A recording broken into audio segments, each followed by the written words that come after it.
आप देख रहे हैं श्री हरि कृपा आश्रम चैनल। संस्थापक स्वामी श्री हरि चैतन्य पुरी जी महाराज।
सर्वे भवन्तु सुखिनः,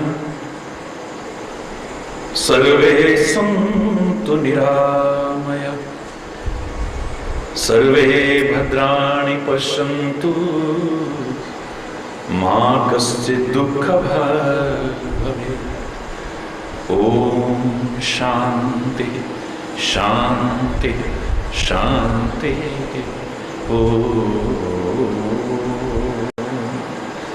त्वमेव माताश्च पिता त्वमेव, त्वमेव बन्धुश्च सखा त्वमेव, त्वमेव विद्या द्रविणं त्वमेव, त्वमेव सर्वं मम देव देव।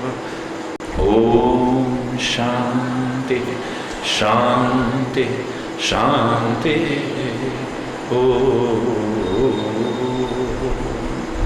ध्यानमूलं गुरुर्मूर्ति, पूजामूलं गुरुपदम्,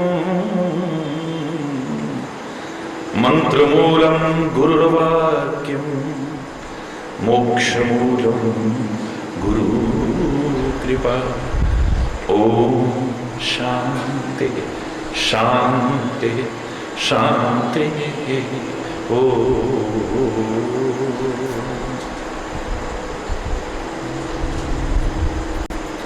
ये गर्व भरा मस्तक मेरा, प्रभु चरण धूल तक झुकने दे। ये गर्व भरा मस्तक मेरा, प्रभु चरण धूल तक झुकने दे। अहंकार विकार भरे मन को, अहंकार विकार भरे मन को, निज नाम की माला जपने दे। निज नाम की माला जपने दे। गर्व भरा मस्तक मेरा, ये गर्व भरा मस्तक मेरा।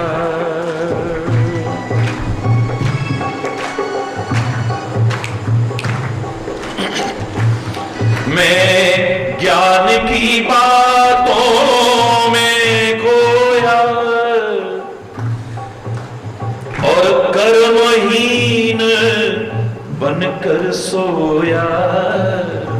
मैं ज्ञान की बातों में खोया और कर्महीन बनकर सोया। जब आंख खुली तो मन रोया, जब आंख खुली तो मन रोया। अरे जग सोए चाहे मुझे जगने दे।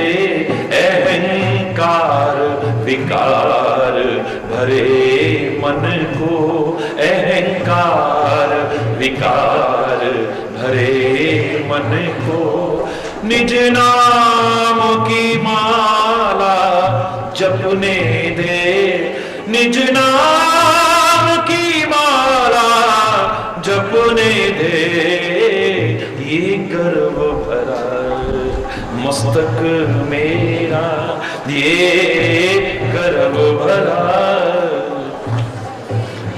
मैं जैसा हूं खोटा या खरा, मैं जैसा हूं खोटा या खरा, निर्दोष शरण में आ तो गया, निर्दोष शरण में आ तो गया। एक बार ये कह दे तू खाली जा, ना प्रीत की रीत झलकने दे, ये गर्व भरा मस्तक मेरा, ये गर्व भरा मस्तक मेरा, ये गर्व भरा मस्तक मेरा। प्रभु चरण धूल तक झुकने दे, अहंकार विकार भरे मन को, अहंकार विकार भरे मन को, निज नाम की माला जपने दे, निज नाम की माला जपने दे, ये गर्व भरा मस्तक मेरा, ये गर्व भरा मस्तक मेरा, ये गर्व भरा मस्तक मेरा।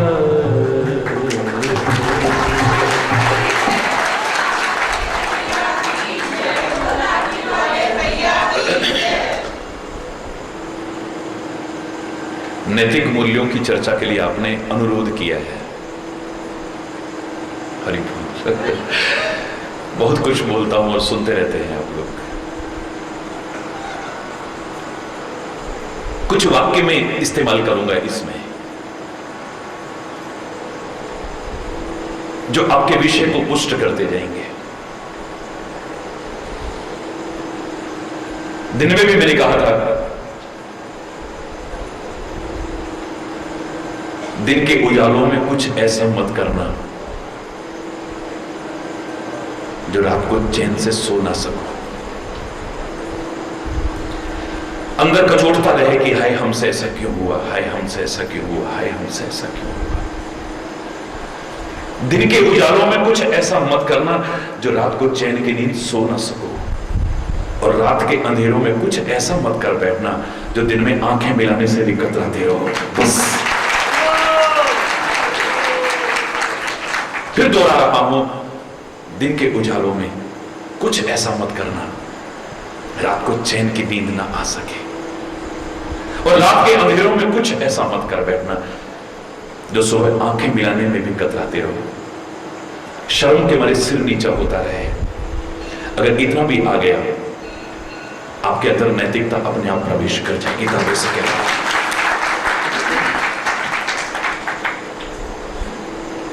सत्संग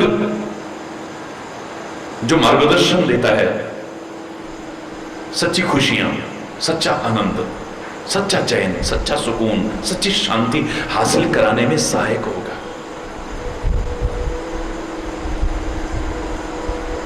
मेरे से लोग पूछा करते हैं कि दीपावली जो खुशियों का पर्व है, महाराज जी रोज रोज क्यों नहीं आता है?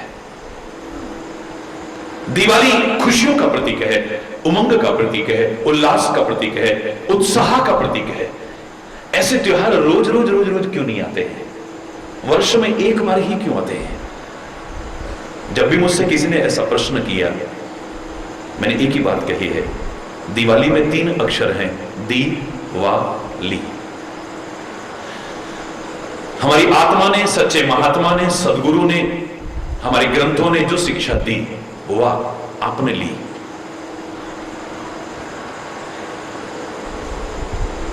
हमारी आत्मा ने, सच्चे महात्मा ने, सदगुरु ने, हमारे ग्रंथों ने जो शिक्षा दी वह आपने ली। ये दी व ली का क्रम अगर ठीक चलता रहा ना, वर्ष में एक बार नहीं, जीवन का हर क्षण दिवाली की खुशियों से भरपूर हो जाए। जीवन का हर क्षण खुशियों से, उल्लास से, उमंग से, उत्साह से भर जाएगा तुम्हारा।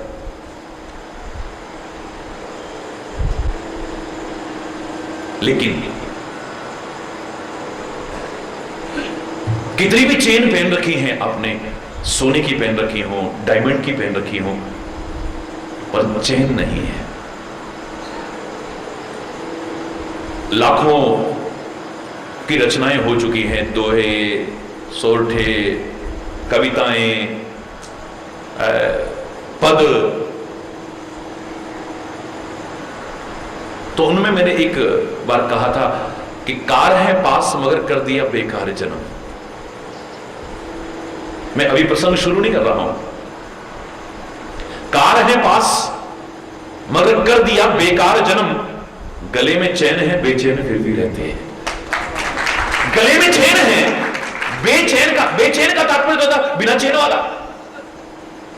गले में चैन है, बेचैन फिर भी रहते हैं।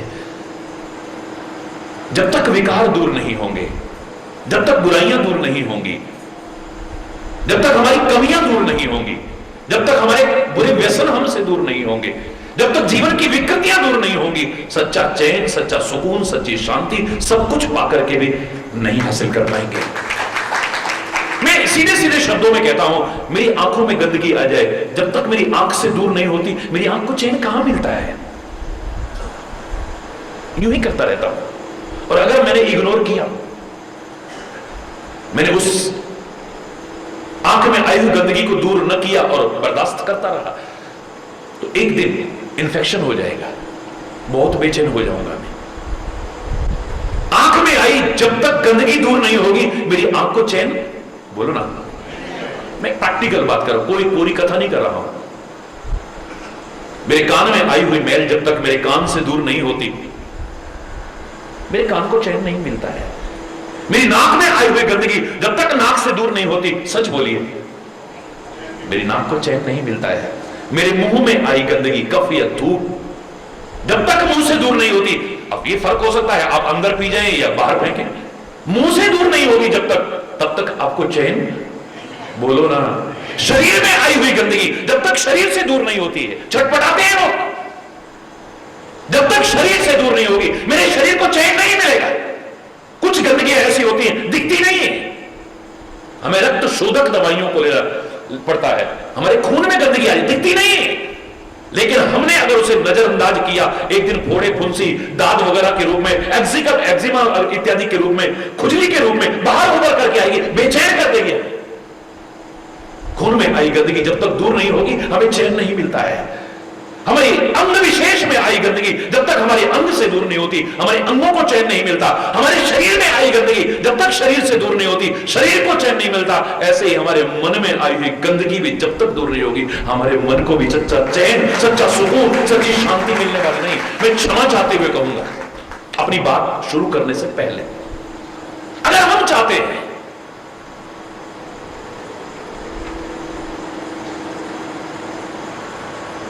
धर्म की अधूरी परिभाषाएं मत लगाना।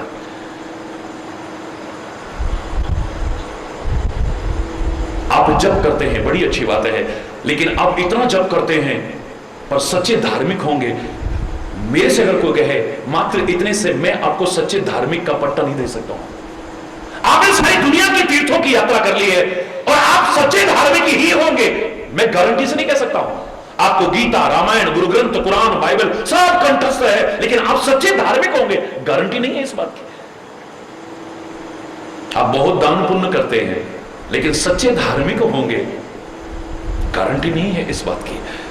अगर आपका आचरण अच्छा है, स्वभाव अच्छा है, खानपान अच्छा है, बोलचाल अच्छी है, व्यवहार अच्छा है, आचरण अच्छा है, ये कर रहे हो तो भी चलेगा, ये न भी करो तो भी तुम सच्चे धार्मिक कहलाने के लायक हो सकते हो।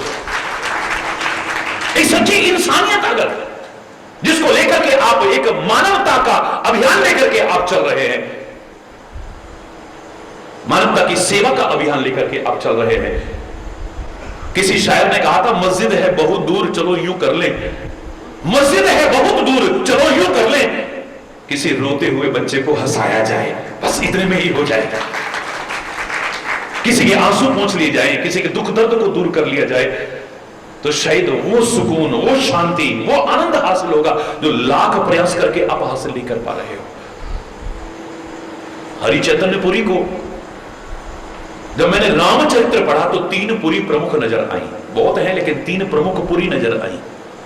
एक अवधपुरी है, एक जनकपुरी है, एक लंकापुरी है। और मुझे लोगों के जीवन भी ऐसे नजर आए, वो नगर के हिसाब से नहीं, लोगों के जीवन को देख करके लगा बहुतों का जीवन अवधपुरी की तरह है, बहुतों का जीवन जनकपुरी की तरह है, बहुतों का जीवन लंकापुरी की तरह है। अवधपुर साधना और प्रेम का प्रतीक है जो परमात्मा को भी प्रकट करके दिखा देता है। अवध का तात्पर्य है जहां किसी का वध न हो, अवध यानी किसी की हिंसा न हो, मन वचन कर्म से जहां अहिंसा का व्रत पालन करें। खाली तलवार से नहीं, खाली बंदूक से नहीं, खाली चाकू छुरे से नहीं। ऐसे मारने वालों से मैं कहा करता हूं, अगर तुम्हें मारने का शौक है, मैं तरीका बताता हूं, मारो, मारना ही चाहो तुम कर किसी को, मारना जो चाहो मारो ना तीर और तलवार से, मारना ही चाहो तो उसे मार दो उपकार से, बचाएगा, तुम्हारा हो जाएगा। वो नहीं मरेगा, उसके अंदर से द्वेष मर जाएगा, विरोध मर जाएगा। एक शत्रु को मारने में उतना मजा नहीं है जितना उसके अंदर से शत्रुता को मारने में मजा है, उसे अपना बनाने में जो मजा है, जो जानते हैं वही पहचान सकते हैं। अवधपुरी का तात्पर्य, अवध माने जहां किसी का वध ना हो, जहां किसी की हिंसा ना हो, मन से, वचन से, कर्म से।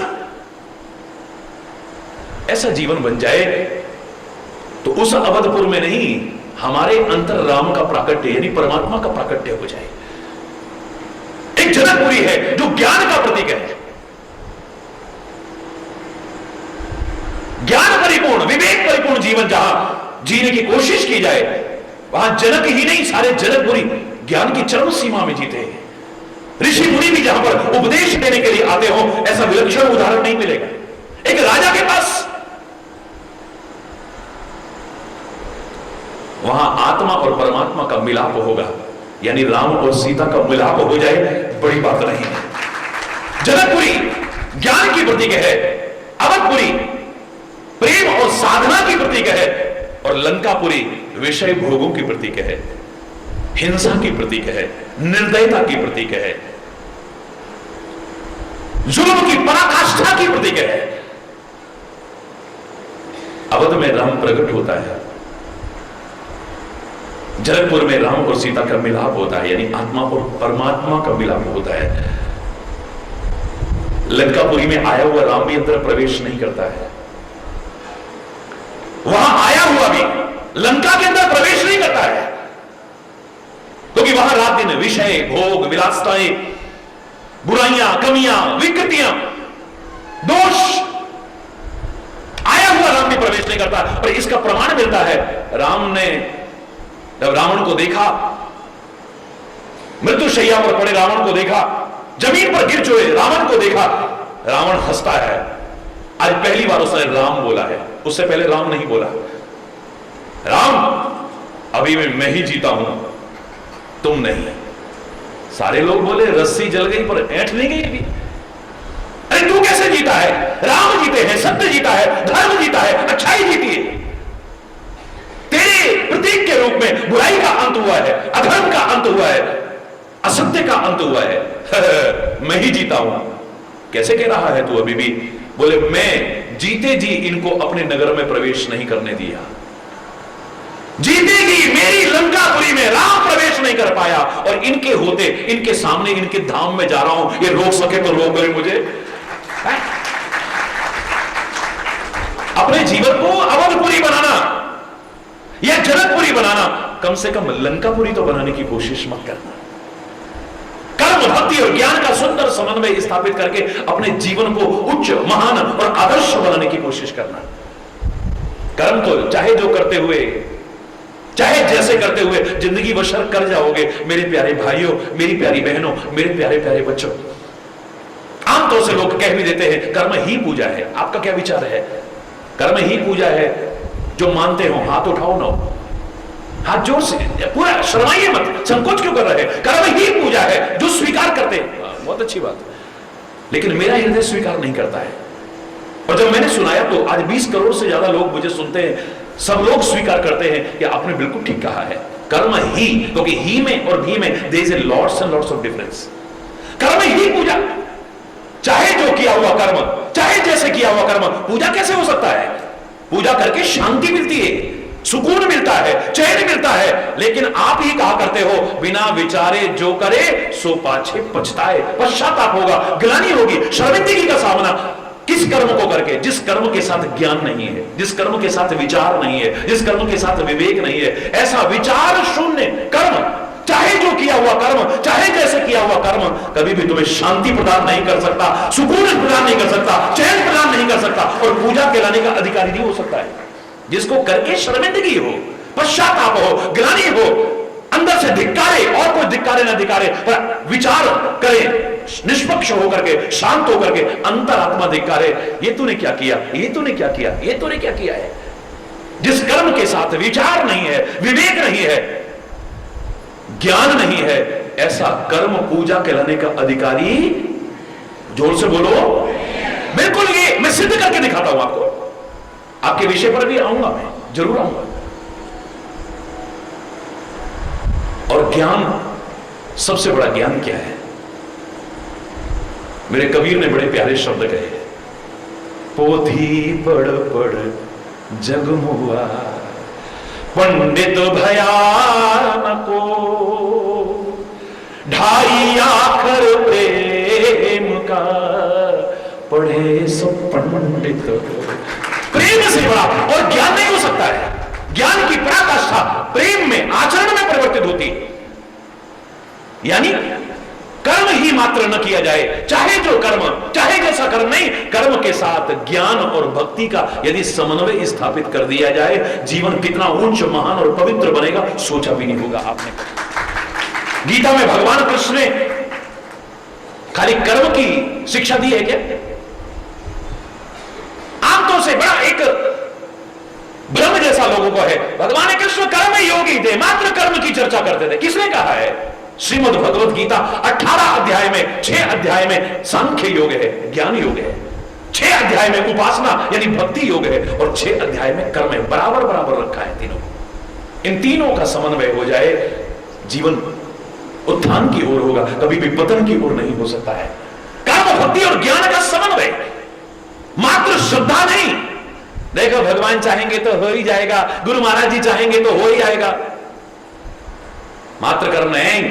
हम कोशिश करेंगे तो होगा ना, हम कोशिश करेंगे तो होगा ना, भगवान क्या कर लेंगे, गुरु महाराज क्या कर लेंगे, ये दोनों ही गलत हैं। है परमात्मा, है सदगुरु, तेरा नाम लेकर के हम प्रयास करेंगे, सफलता मिल जाएगी। यही सबसे बड़ा श्रद्धा और श्रम का समन्वय हो जाएगा, श्रद्धा और श्रम का समन्वय हो जाए। आप दुनियावी साधन चाहते हैं, यहां तो आप बैठे हैं तो अधिकांश लोग यही मानते हैं ना, धन का देवता कौन है? कुबेर है, लक्ष्मी जी है, इसलिए आप लिखते हो ना अपने खजाने के ऊपर, कुबेर जी सहाय, लक्ष्मी जी सहाय। धन का देवता है मेहनत, धन का देवता है, अरे सामने सामने है। हिरोशिमा कांड के बाद जापान ने कौन सा लक्ष्मी यंत्र रखा था? क्षमा चाहते हुए कहूंगा, कौन सा लक्ष्मी पूजन किया था? लेकिन सारे विश्व में एक भौतिक ताकत सबसे आगे बढ़ करके दिखा दिया। काहे के बल पर? बोलो ना, मैं कोरी कथा नहीं कर रहा हूं, सीधे सीधे बोल रहा हूं। आप कोई लक्ष्मी यंत्र रखे क्या उन्होंने घर घर में? मैं विरोध नहीं कर रहा हूं, आप रखते हैं। मैं भारतीय संस्कृति का संवाहक बन रहा हूं, भारतीय संस्कृति के खिलाफ आवाज कैसे उठा सकता हूं? लेकिन सदा कर रहा हूं, धन का देवता मेहनत है, तुम प्रयास करो। ये भौतिक साधन इकट्ठे कर सकते हो, कौन नहीं कर लेता है, लेकिन सुख के साधन जुटा पाओगे, सुखी हो जाओगे, इसकी कोई गारंटी नहीं है। अब मेहनत के साथ साथ, श्रम के साथ साथ अगर श्रद्धा हो लक्ष्मी के प्रति, लक्ष्मीपति के प्रति, सद्गुरु के प्रति, परमात्मा के प्रति, तो फिर सुख के साधन ही नहीं, साथ में सुख भी हासिल कर सकते हो, आनंद भी हासिल कर सकते हो। इतना कुछ हासिल किया और जरा देर में बर्बाद भी हो गया। क्या बचा?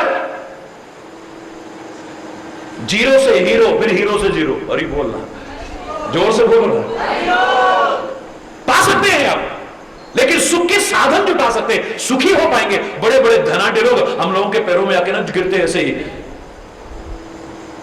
भारत के नौवीं शायद उनके आसपास भी अपना फटक पाए धन के मामले में, वैभव के मामले में। वो आकर के रोते हैं। कोई तन के लिए दुखी है, कोई धन के लिए दुखी है, कोई औलाद के लिए दुखी है, कोई पत्नी से दुखी है, कोई किसी चीज से दुखी है, कोई ना कोई दुख लगा हुआ है। नानक दुखिया और बोलना, जो सुखिया सो नाम आधार। आप मेहनत करें, बड़ी अच्छी बात है, लेकिन उसके साथ में श्रद्धा का समन्वय स्थापित कर ले। फिर देखो जीवन में लाख प्रयास करके जो तुम नहीं पा सकते, पा जाओगे, दावे से कह रहा हूं। आप विचार करिए, कर्म ही पूजा है। तो डॉक्टर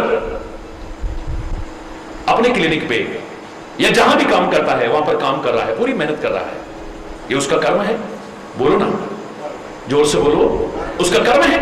सारा दिन काम करता है, जितने ऑपरेशन करने हैं वो ऑपरेशन भी कर रहा है, इतने मरीजों को देख रहा है, अपना कर्म कर रहा है, और कर्म ही पूजा है। लेकिन अफसोस ऑपरेशन के बहाने किडनियां निकाल लेता है। और ही बोलना, जरा जोर से बोलो ना, ऑपरेशन के बहाने किडनियां निकाल लेता है। क्योंकि नैतिकता पर चर्चा कर रहे हैं ना, नैतिकता ना हुई तो कितने भी आगे आप पहुंच गए, आप ऑपरेशन कर रहा है, अपना कर्म कर रहा है, और कर्म ही पूजा है। आप उसके कर्म को पूजा कह सकते हैं? ऑपरेशन के बहाने किडनियां निकाल लेता है, अनावश्यक थोड़े से लालच की वजह से टेस्ट जरूरी हो तो ठीक है, अनावश्यक टेस्ट बता रहा है, हॉस्पिटल में 2 दिन एक्स्ट्रा और रख रहा है, जबकि आवश्यकता नहीं है। क्यों? क्योंकि बिल बढ़ जाएगा। थोड़े से लालच के पीछे उसकी बेटी को उधर कर दिया, उसके बेटे को लेकर उधर कर दिया, रात में बदल दिए इधर से उधर। आए दिन सुनते हो, पढ़ते हो, उसके कर्म को पूजा आप कहना, मैं तो नहीं कह सकता हूं। एक व्यक्ति दुकान पर बैठ रहा है, सारा दिन मेहनत करता है, अपना कर्म कर रहा है, और कर्म ही पूजा है, बड़ी अच्छी बात है, लेकिन खाने पीने की चीजों में मिलावट कर रहा है, लोगों को बीमार कर रहा है, लोगों की मौत का कारण बन रहा है, थोड़े से लालच के पीछे। नशीले पदार्थों का सेवन करा के लोगों के घरों के चिराग बुझा रहा है। उसके कर्म को पूजा आप कहना, मेरा दिल तो उसको पूजा स्वीकार नहीं करता है। ऑफिस में बैठा हुआ व्यक्ति सारा दिन मेहनत करता है, 8 घंटे की बजाय 8.5 घंटे, 9 घंटे बैठ करके जाता है, बिल्कुल ठीक है, उसका कर्म है। कर्म ही पूजा कहने वालों, जब तक उसके ऊपर कुछ वजन नहीं रखा जाता, आपकी फाइल आगे नहीं बढ़ती, आप महीनों चक्कर काटते रहते हो, उसके कर्म को पूजा आप कहना, हरिचंदन तो नहीं कह सकता है। चौराहे पर खड़ा हुआ एक व्यक्ति जो हमारी सुविधा के लिए रखा गया, अब वो सुविधा शुल्क लिए बिना आपको आगे नहीं बढ़ने दे रहा है, बेवजह तंग करता है, उसके कर्म को आप पूजा कहना, मेरा दिल तो नहीं मानता है, क्या करूं? कहोगे उसके कर्म को पूजा?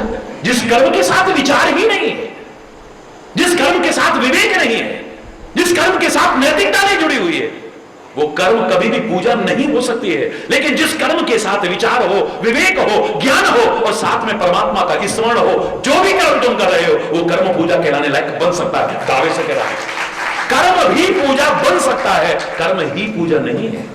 हर कर्म को पूजा कैसे कह दोगे तुम? चाहे जो कर्म, चाहे जैसे किया हुआ कर्म पूजा कैसे कहला सकता है? अरे बोलना, जोर से बोलो ना। मेरा देश महान है। जब मैं कहता हूं ना आज, तो पीछे से आवाज आती है 100 में से 99 बेईमान है, फिर भी मेरा भारत महान है। बड़ी शर्म आती है उस समय, बहुत शर्म आती है उस समय। मेरा भारत महान था, मेरा भारत महान रहेगा। मैं चैलेंज करके कह रहा हूं, इसके गौरव को किसी की कम करने की हिम्मत नहीं हो सकती है। भारत को, भारत की संस्कृति को नष्ट करने के कितने प्रयास होते रहे, आज हो रहे और होते रहे बेशक। भारत को और भारत की संस्कृति को ना कोई नष्ट कर पाया था, ना कर पा रहा है, ना कभी कर पाएगा। चैलेंज करके कह रहा हूं, अंदर जज्बा है, लेकिन कमियां आई है। भारत में नहीं, भारतीय संस्कृति में नहीं, भारतवासियों में कमियां आई है। कहीं विचार पूर्वक उन्हें दूर करना पड़ेगा। भाई कोई देश महान काहे से बनता है? उसकी लंबाई चौड़ाई से, कितना क्षेत्रफल है उसका, इससे कोई देश महान नहीं बन जाता है।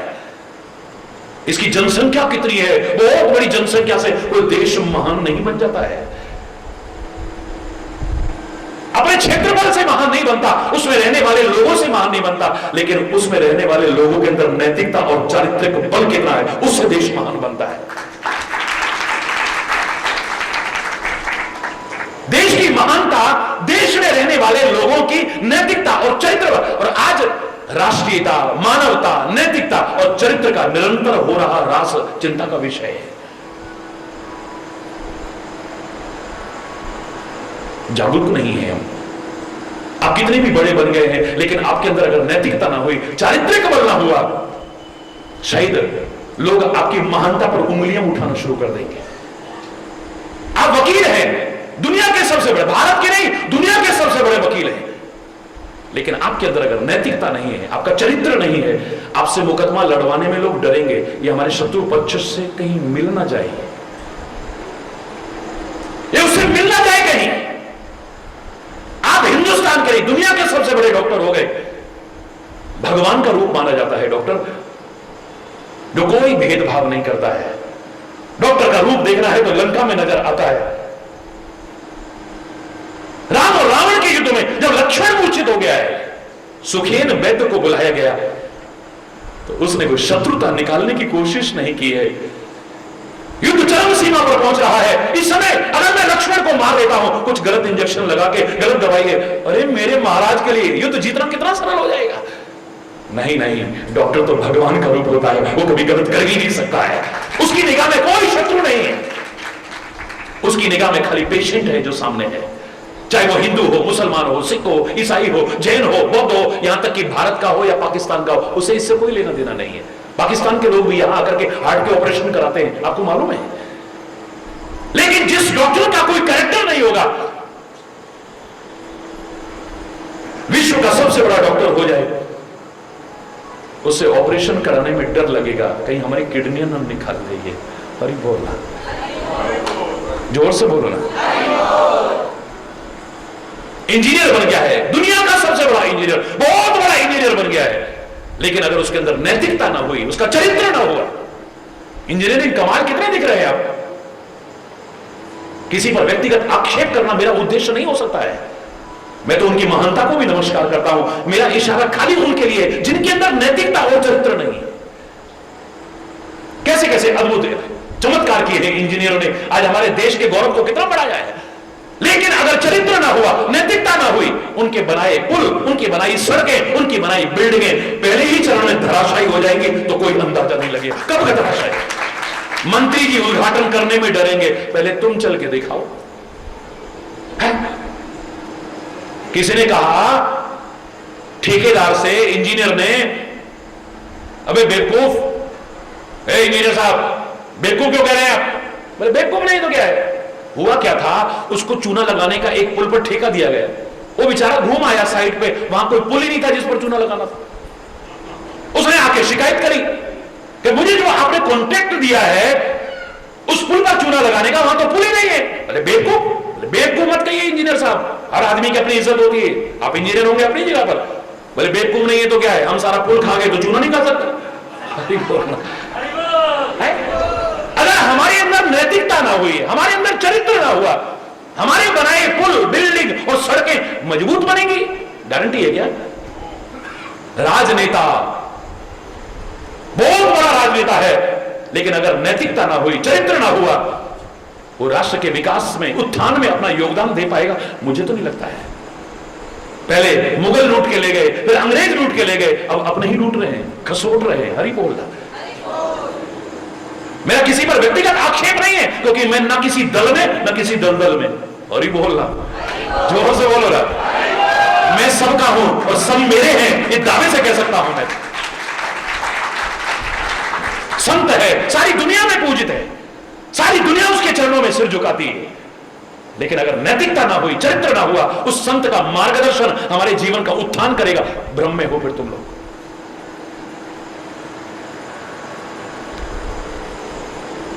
बहुत जरूरी है सब कुछ पाने के बाद, सब कुछ आने के बाद भी हमारे अंदर नैतिकता हो, हमारे चारित्रिक बल। पुराने जमाने में खाली कहा करते थे लोग, कैसे कहते थे, if the wealth is lost nothing is lost.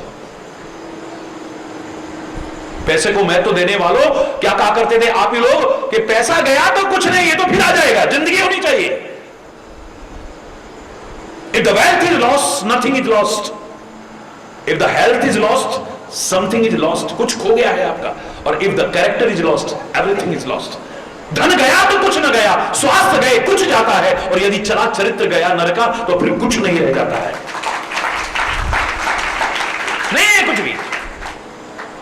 मैं बार बार कहा करता हूं कि पहले हमसे कुछ ऐसा ना हो कि हम दुनिया की नजरों में गिर जाएं, कभी हमसे कुछ ऐसा ना हो। मैं प्रवचन कुछ और करना चाहता था, लेकिन आपके विषय को देख करके कर रहा हूं। हरि बोल।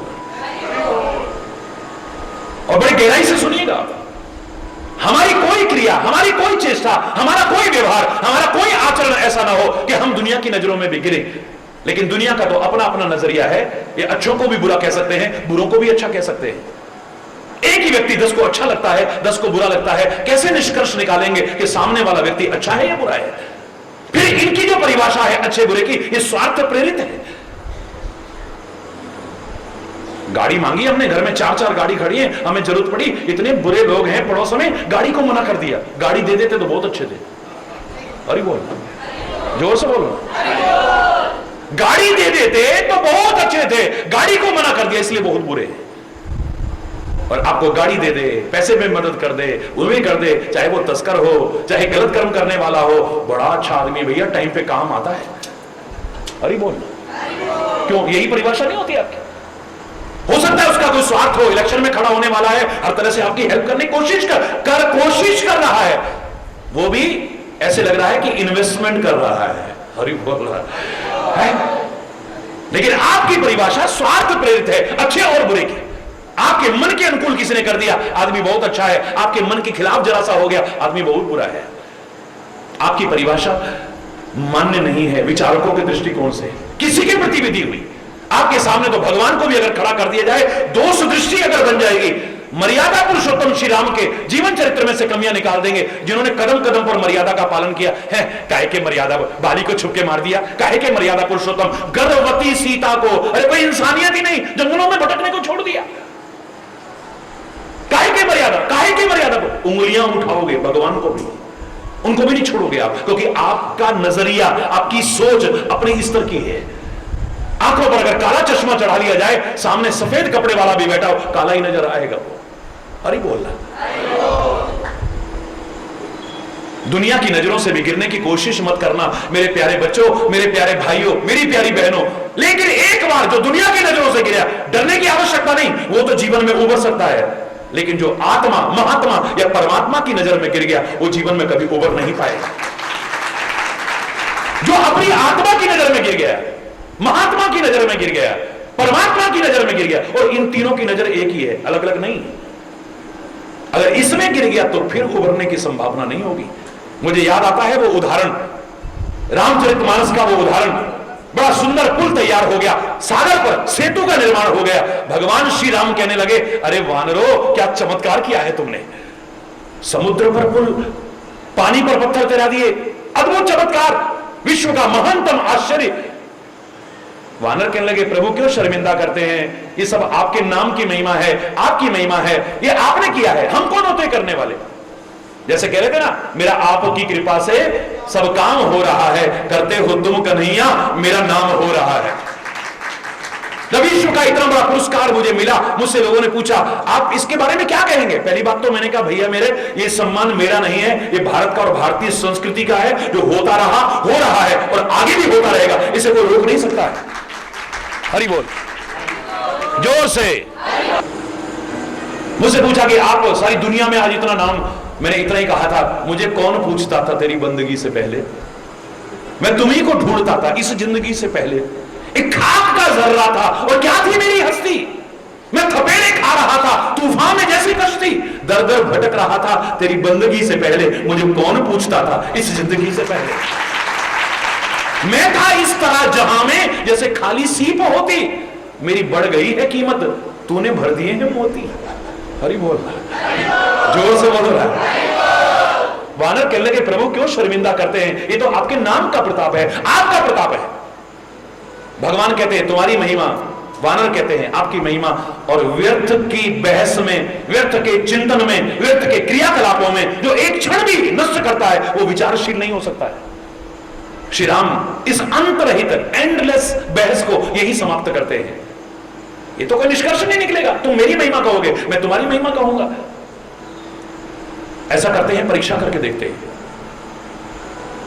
मैंने कहा कि तुम इतनी मेहनत कर रहे हो, पहाड़ और चट्टान दूर दूर से लेके आ रहे हो, नल और नील उन्हें छूते हैं, उनके छूने पर जो श्राप था वरदान से धो रहा है और पानी पर पत्थर तैर रहे हैं।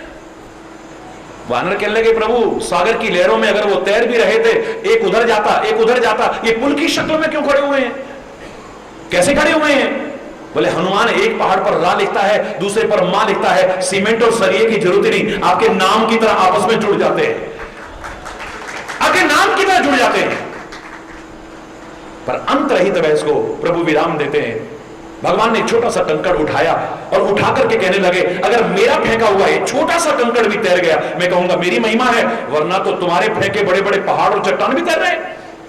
हाँ हाँ प्रभु करके देखिए आप। भगवान ने छोटा सा कंकड़ फेंका, मैं फेंकता नहीं किसी को, इसलिए रख देता हूं।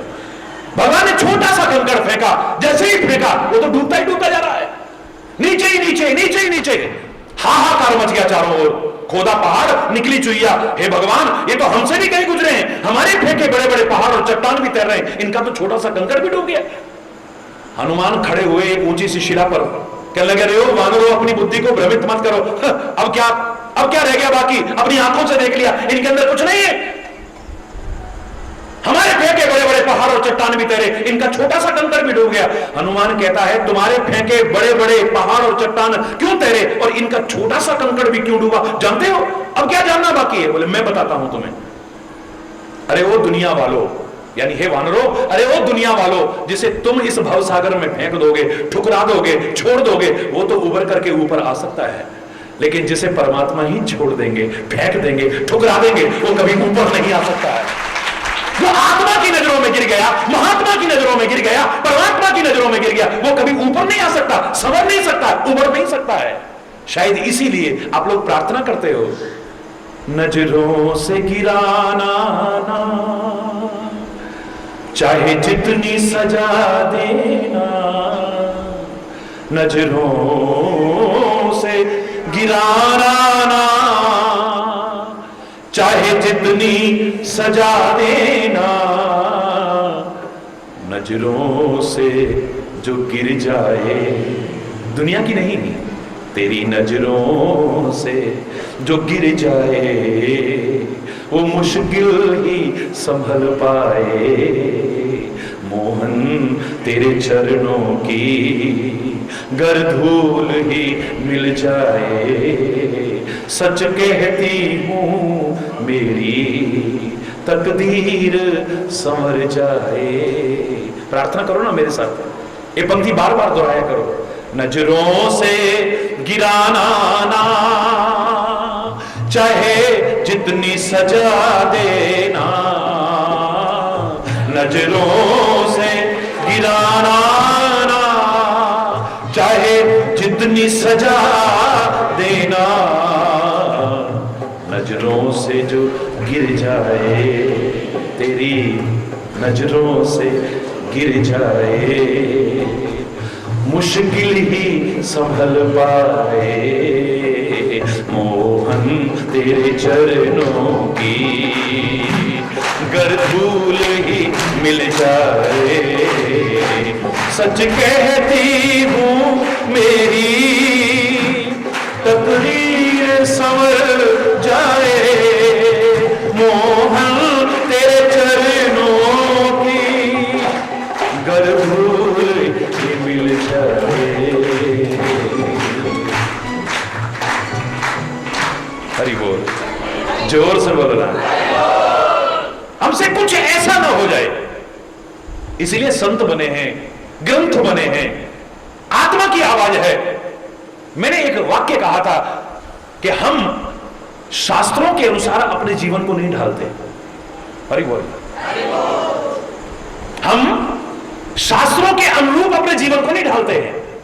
जो जीवन जी रहे हैं ना, उसे शास्त्रों के अनुरूप बताने की कोशिश करते हैं। Brain is a great cheater. इतना खतरनाक चीटर है ना ये ब्रेन। ऐसे ऐसे क्लू देगा हमारी कमियों को छुपाने के लिए। नहीं, मेरा मतलब ऐसा था ही नहीं, नहीं मेरा मतलब ये था ही नहीं। अरे ठीक है यार, तुमने गलत समझा होगा, मेरा ऐसा उद्देश्य नहीं था। अपनी कमी को छुपाने के लिए, अपने पक्ष को पुष्ट करने के लिए ऐसे ऐसे क्लू देगा, ऐसे ऐसे क्लू देगा ये। अगर इसे सुसंस्कृत करने की कोशिश न की तो शास्त्र सम्मत नहीं जीते हम। जो जीते हैं उसे शास्त्र सम्मत ठहराने की कोशिश करते हैं। चाहे वो कमियां हो, विकार हो। बाबा जी ये चिलम क्यों पीते हो, भांग क्यों? अलग शिव शंकर भोलेनाथ, हम शंकर जी के उपासक है बच्चा। आई शंकर जी ने तो जहर भी किया था। बाबा जहर पी ले। हरि बोल। जरा जोर से बोल रहा है और जोर से बोल रहा है। तुझे शर्म नहीं आती है अपनी बहन बेटियों के पास जाकर के ऐसी ऐसी हरकतें करते हुए? तुम्हारे कन्हैया जी नहीं करते थे क्या? अरे कन्हैया जी ने तो गोवर्धन पर्वत भी उठाया था। तू 5 मन का पत्थर उठा के दिखाना जरा। है वो तो नहीं हो सकता। हरि बोल। हम शास्त्र सम्मत नहीं जीते, अपने जीवन को शास्त्र सम्मत ठहराने की कोशिश करते हैं। ध्यान देना।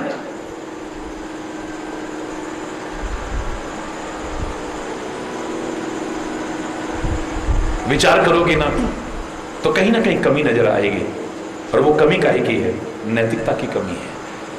कोई ना कोई जब इस प्रकार के उजागर हो जाते हैं, गलत चीजें उजागर होती हैं, तो आप लोग आमतौर से नैतिक शब्द सुनते होंगे। हम नैतिक जिम्मेदारी लेते हुए त्याग पत्र दे रहे हैं। और ही बोल सुनते हो? हम नैतिक जिम्मेदारी, नैतिकता नहीं है,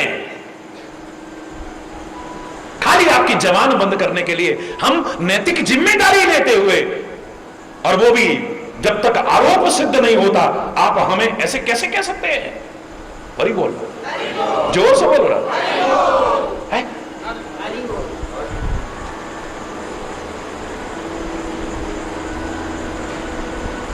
जिस दिन हमने अपने जीवन को आत्मा, महात्मा या परमात्मा के मत के अनुसार जीना शुरू कर दिया, मैं दावे से कह रहा हूं हमारे जीवन में नैतिकता और चरित्र का वो उत्थान होगा वो सोचा नहीं होगा हमने कभी।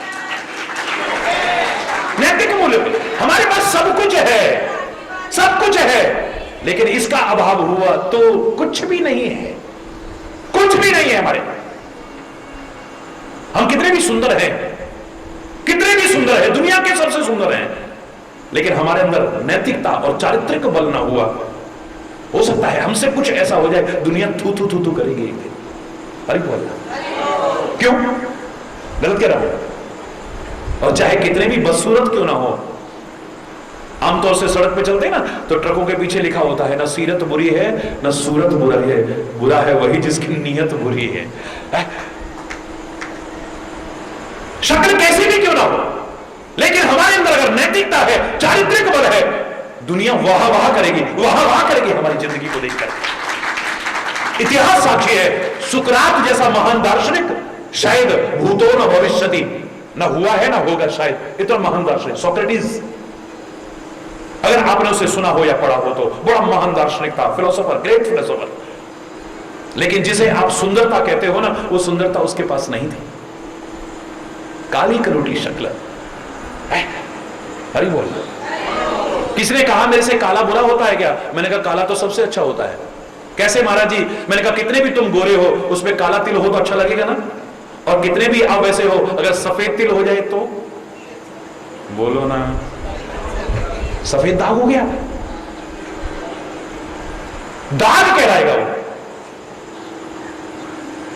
आंखें कितनी भी गोरी हो, कितनी भी गोरी हो, और इसमें बीच में काला काला ना हो तो बोलो ना, हाँ बेटे दुर्योधन। अरे बोल रहा, जोर से बोल रहा। अरे ये सफेद होने लगते हैं तो जबरदस्ती, अरे बोलना, लोग पूछते हैं महाराज जी आपकी इतनी एज में भी अभी भी, मैंने कहा तुम भी ऐसा जीवन जियो, देखो। अरे बोल ना, जोर से बोलो ना, और जोर से बोलो ना। मैं नहीं कह रहा मेरे नहीं, दो चार मेरे भी हो गए होंगे शायद है? लेकिन ये काले हो तो कितने अच्छे थे, नहीं? कितना भी सुंदर चेहरा है और यहां पर ये काली काली ये ना हो तो हरि बोल ना, जोर से बोलो ना। इस शक्ल सूरत मैं कहता हूं गुणों की दिव्यता लाओ ना, आदर्शों की सुंदरता लाओ ना, अच्छाइयों की सुंदरता लाओ ना, दिव्यताओं की सुंदरता लाओ। तुम कैसे भी क्यों ना हो, सब में अलग चमकोगे, दावे से कह रहा हूं। ये एकदम से हीन भावना ले आना या अभिमान, अपनी सुंदरता का अभिमान करके, ये सुंदरता कितने दिन रहेगी? देखो अपनी दादी की फोटो को, पहले कैसी लगती थी और अब कैसी लगती है? क्या तुम भी ऐसी रहोगे हमेशा? तुम्हें भी एक दिन ऐसा होना है। ये सुंदरता हमेशा रहने वाली नहीं है, लेकिन अगर गुणों की सुंदरता हो, आचरण की सुंदरता हो, दिव्यताओं की सुंदरता हो, आदर्शों की मर्यादाओं की सुंदरता हो, हमेशा सुंदर लगोगे, प्यारे प्यारे लगोगे। इस शरीर की कितनी भी अवस्था बढ़ गई, मैं सच मान, अभिमान से नहीं कह रहा हूं, आज करोड़ों करोड़ों लोग इस परिवार में जुड़े होंगे, लेकिन पहले जिस नजरों से लोग देखते थे ना, मेरे शायद तो जैसे जैसे वृद्धावस्था की ओर जा रहा है, पहले से भी ज्यादा आकर्षण से लोग देखते हैं। आकर्षण कम नहीं हो सकता, ये काहे का आकर्षण है? दुनिया के आकर्षण हमेशा नहीं रहते हैं। दुनिया का कितना भी प्यारा गीत हो, आज हिट गया 10 दिन बाद पिट गया, आज हिट गया 10 दिन बाद एक नया गीत आ जाता है। कौन पुराने गीत जो गली गली में गाए जाते थे, 10 दिन बाद कोई बोलना भी पसंद नहीं करता उस गीत को, लेकिन ये भजन तब भी अच्छे लगते थे, आज भी अच्छे लगते हैं, आगे भी अच्छे लगते रहे। गानों का कितना भी रसिक हो, एक गीत पर टिक के नहीं रह सकता है, लेकिन गुरु ग्रंथ साहब का अगर कोई रसिक है, सारी जिंदगी गुरु ग्रंथ साहब के पाठ में निकाल देगा। रामायण का रसिक सारी जिंदगी रामायण के पाठ में निकाल देगा। गीता का रसिक गीता के पाठ में सारी जिंदगी निकाल देगा। महापुरुषों की वाणी का रसिक सारी जिंदगी उसी को दोहराते हुए निकाल देगा। नित्य नवीनता नजर आती है। हरि बोल रहा, जरा जोर से बोलो ना। ये दुनिया के शब्द ज्यादा दिन हमको बांध के नहीं रख पाते, दुनिया के रूप ज्यादा दिन बांध के नहीं रख पाते। जिस रूप पर हम अभिमान कर रहे हैं, आज वो सुंदर लगता है, सुंदरी लगती है, कल को कोई और लगने लगता है, कोई और लगने लगता है, कोई और लगने लगता है। ये दुनिया के दृश्य भी हमेशा हमारे मन को नहीं लुभाते हैं। आज इस बार छुट्टियों में कहां चल रहे हो? मसूरी। पिछली बार भी गए थे। प्लीज पापा नई जगह पे चलो ना, है? बोलो ना। रोज नवीनता चाहता है आदमी, लेकिन मंदिर का रसिक, गुरुद्वारे का श्रद्धालु, मस्जिद का उपासक, चर्च के प्रति श्रद्धा रखने वाला सारी जिंदगी उस दरवाजे पर माथा टिकाता रहता है, सारी जिंदगी टिका रहता है। बार बार मन करता है गुरुदेव के दर्शन करने चलो, गुरुदेव के आश्रम में चलो, चाहे सुख के साधन ना हो वहां पे। मैं तो टेलीविजन पर खुलेआम बोला करता हूं कि आप लोग सब आना चाहते हैं, लाखों लाखों लोग एक प्रवास में वहां आते हैं। खुले शब्दों में कहता हूं, अगर आप सुविधाएं चाहते हो तो सोच के आना, प्यार चाहते हो, सुख का सच्चा साधन चाहते हो तो आंख मूंद के चले आना। लाठी वाले भैया का नहीं, आपका अपना घर है, सीधे चले आना। अगर सुविधाएं चाहते हो, बड़े बड़े 5 स्टार होटल और पड़े हुए हैं, वहां पर जाना ना। बड़े बड़े आश्रम, भौतिकता से संपन्न आश्रम बड़े, जरूर जाना वहां पर। लेकिन अगर प्यार चाहते हो, अपनत्व चाहते हो, ममत्व चाहते हो, वात्सल्य चाहते हो, सुख का सच्चा मार्ग चाहते हो, आंख मूंद के चले आना, सीधे। हरि बोलना, जोर से बोलना। ये दुनिया के आकर्षण कितने दिन उलझा के रखेंगे अब? कितना भी रसिक हो, कितना भी रसिक, कितना भी शौकीन हो, है, लेकिन आज ये डीओ अच्छा लगता है, अब नया आ गया ना वो वाला लगा है, फलाना सेंट आ गया ना वो अच्छा लगता है, परफ्यूम फलाना वाला अच्छा। रोज रोज रोज रोज एक पर सारी जिंदगी टिक के नहीं रह सकते आप। लेकिन यज्ञ की गंध का आनंद लेने वाला सारी जिंदगी उस गंध में अपने जीवन को व्यतीत कर सकता है, सारी जिंदगी उस पर आकर्षित हो सकता है। कितना भी सुंदर स्वाद हो, कितना भी अच्छा भोजन हो, आप कितने दिन एक भोजन को खा सकते हैं बताइए? रोज नवीनता चाहिए। एक और नई रेसिपी आ गई है, इसको थोड़ा सा ऐसे करके, थोड़ा ऐसे करके, थोड़ा ऐसा करके, कुछ ना कुछ बदलाव चाहते हो।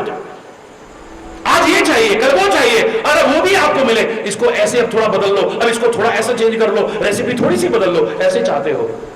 लेकिन आहा, प्रसाद, रूखा सूखा प्रसाद, राजा भी हाथ फैला करके लेकर के अपने आप को धन्य धन्य मानता है, धन्य धन्य मानता है। सारी जिंदगी भी दरवाजे पर हाथ फैला करके। गुरुद्वारे में जाओ, मैंने देखा है लंगर में लोग ऐसे ही बैठ करके, थाली नहीं भी आई, हाथ में लिया एक रोटी और जरा सी दाल, अच्छा नहीं हम भोजन करके आए लेकिन प्रसाद लेंगे, थोड़ा रखा, आहा कितना स्वाद। 5 स्टार होटल के भोजन में वो स्वाद नहीं है जो उसमें स्वाद है। देखो ना, ये आध्यात्मिक क्षेत्र है। दुनिया के आकर्षण आपको ज्यादा देर नहीं रोक सकते हैं, लेकिन इधर का आकर्षण अगर एक बार लग गया ना, इसके बिना आप रह नहीं पाओगे, दावे से कह रहा हूं।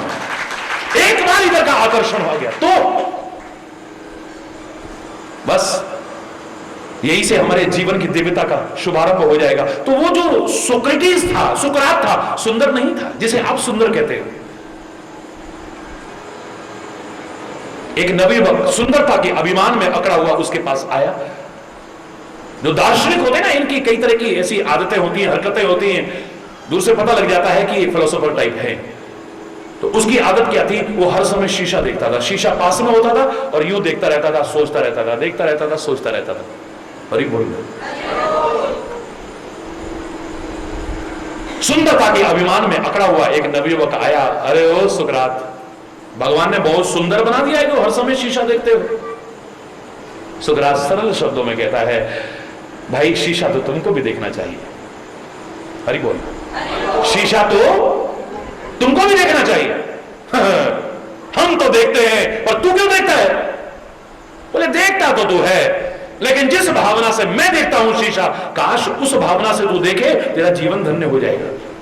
क्या ऐसी भावना है भाई? नवयुवक चौंका। बोले मैं जब भी शीशा देखता हूं ना, मुझे लगता है भगवान ने शक्ल तो मेरी सुंदर नहीं बनाई, लेकिन कर्म इतने सुंदर कर जाऊं कि दुनिया वाह वाह करे, वाह वाह करे, वाह वाह करे। ये शक्ल तो सुंदर नहीं बनाई, लेकिन कर्म ऐसे कर जाऊं मैं, दुनिया याद करे मेरे को, दुनिया वाह वाह करे। लेकिन ओ सुंदरता के अभिमान में अकड़े नवयुवक, भगवान ने तेरे को सुंदर तो बहुत बनाया, शीशा देखते हुए मन में आना चाहिए कि सुंदर तो मेरे को बहुत बनाया, बिल्कुल कर्म आचरण ऐसा कुछ ना कर जाऊं कि दुनिया थू थू थू थू करे मेरे ऊपर, दुनिया थू थू थू थू करे, कुछ ऐसा मुझसे ना हो जाए।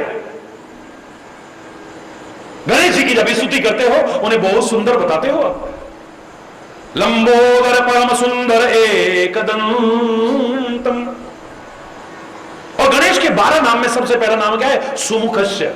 सुमुखस्य एकदंतस्य कपिलो गजकर्णकः लंबोदरस्य विकटो विघ्ननाशो विनायकः धूम्रकेतुर्गणाध्यक्षो भालचंद्रो गजाननः द्वादश एतानि नामानि यः पठेत् शृणुयादपि विद्यारंभे विवाहे च प्रवेशे निर्गमे तथा संग्रामे संकटे सैव विघ्नस्तस्य न जायते। और सच मानिए, मैं ढकोसला नहीं कर रहा हूं, न मैं अंधविश्वास ढकोसले को बढ़ावा देता हूं।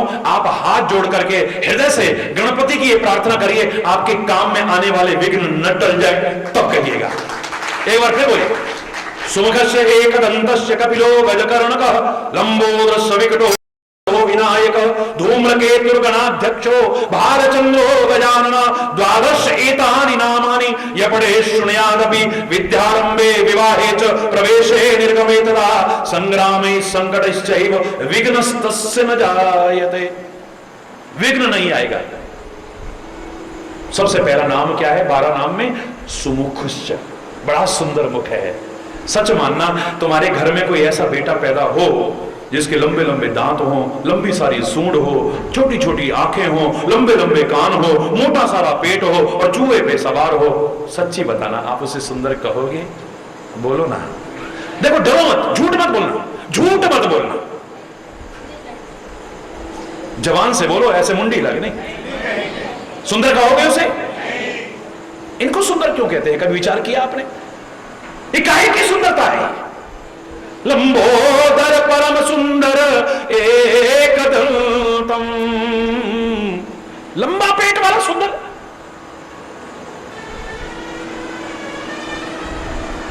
ये शरीर की सुंदरता नहीं है, लेकिन गुणों की सुंदरता है, कर्मों की सुंदरता है, आदर्शों की सुंदरता है, मर्यादाओं की सुंदरता है, दिव्यताओं की सुंदरता है। वो सुंदरता अगर तुम्हारे जीवन में आ गई, अलग चमकोगे तुम, अलग। सारी दुनिया कहेगी गणपति बप्पा, गणपति बप्पा, मंगल मूर्ति मोरया रे बप्पा, मोरया रे, मोरया बाप्पा मोरया रे, मोरया रे, गणपती बाप्पा मोरया, गणपती बाप्पा, हा मंगल मूर्ती, हे मंगल मूर्ती, मोरया रे बाप्पा मोरया रे, मोरया रे बाप्पा मोरया रे, हरी बोल.